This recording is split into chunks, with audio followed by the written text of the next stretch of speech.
Good morning guys. For today's video, ipapakita ko kung paano natin pwedeng i-treat yung pagkakaroon nila ng medyo rough na balahibo. Yan. So kasi maraming causes tayo dun sa may rough na balahibo. Number one is yung mga internal and external parasites. So tatry natin muna i-roll out lahat. Monthly naman po nagpapapurga tayo sa kanila para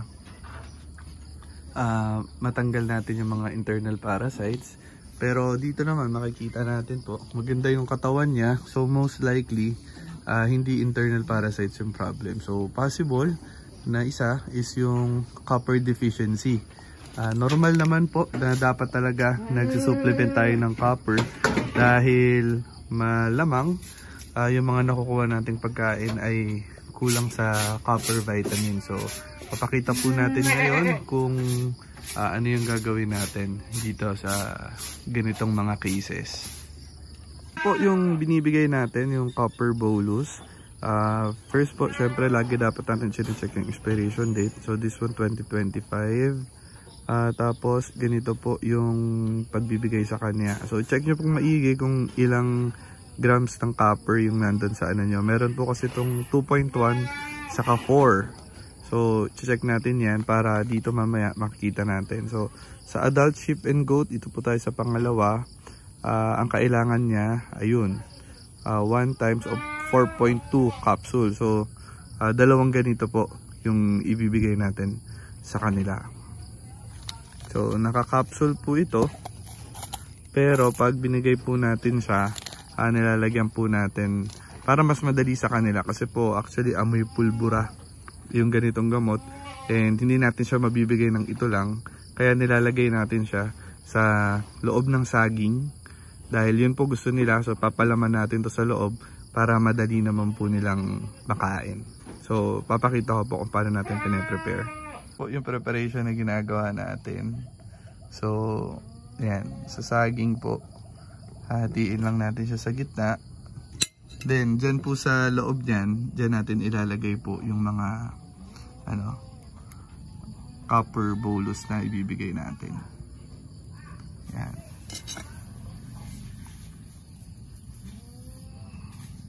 Yan. Yan. So kung makikita nyo po, ayan, para talaga siyang pulbura and may amoy pulbura din po siya. Kaya minsan naaamoy po ng mga kambing. Kaya dapat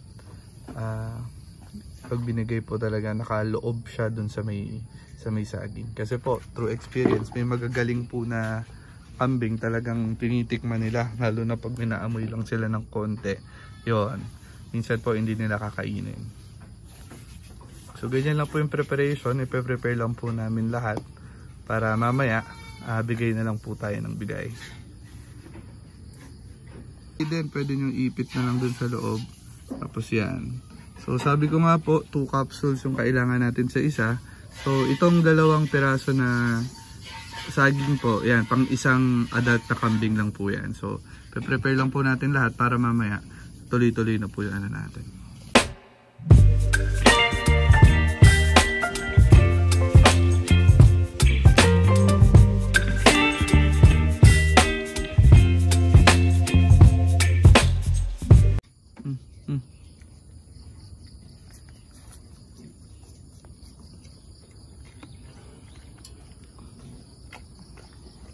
Okay, ganun po.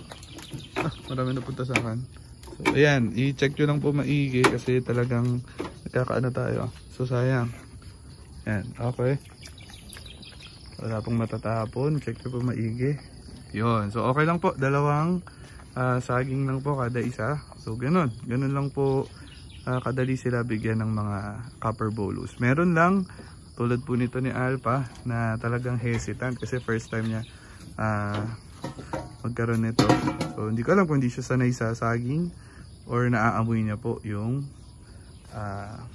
bolus natin. So alin lang po dun sa 2. Ayan. Madali lang naman po. Ayan. So ganun po. Yan. Kabila. Meron pa yan. Okay. So yun. Dalawa. Yun po. Mas madali kung nakaprepare na tayo lahat. Make sure lang po na walang tumatapon doon sa bolos natin. Yung katulad noon. Check lang po natin ulit.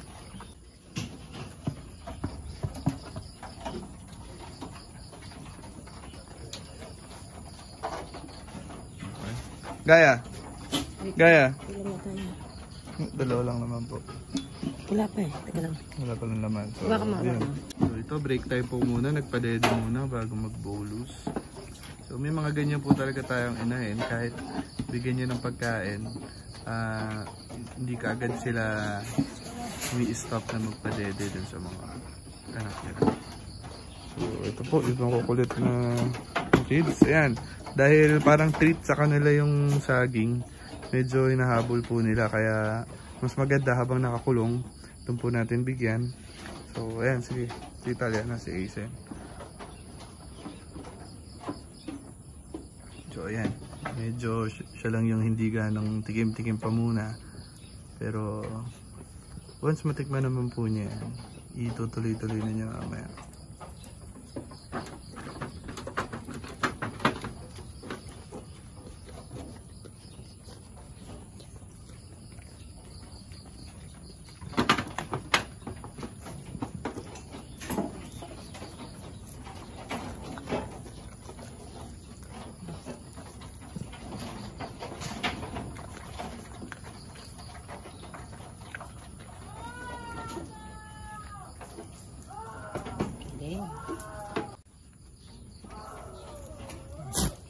Sige. Okay.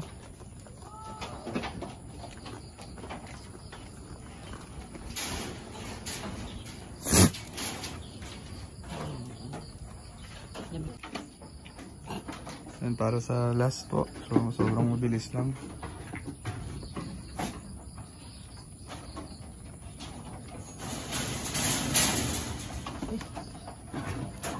Okay na. Yan, ito po isang imported natin. Ito medyo last time dito kami nahirapan dahil inaamoy niya. Oh, hindi natapon. Ay, yun natapon.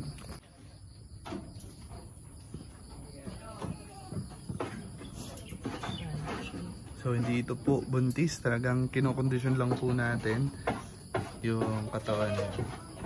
So ito po imported from Australia.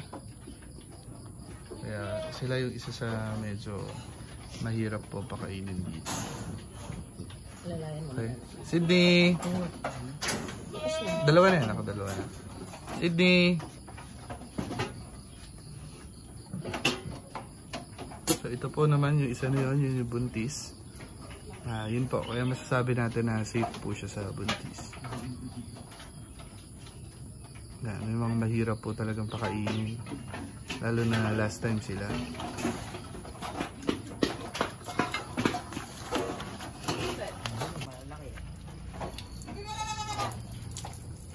Ilan matitira kay Alka? 4 po. Yan. Okay, nakain naman lahat. Nagustuhan mo na na. Ay, si arte mo kasi. Sige daw.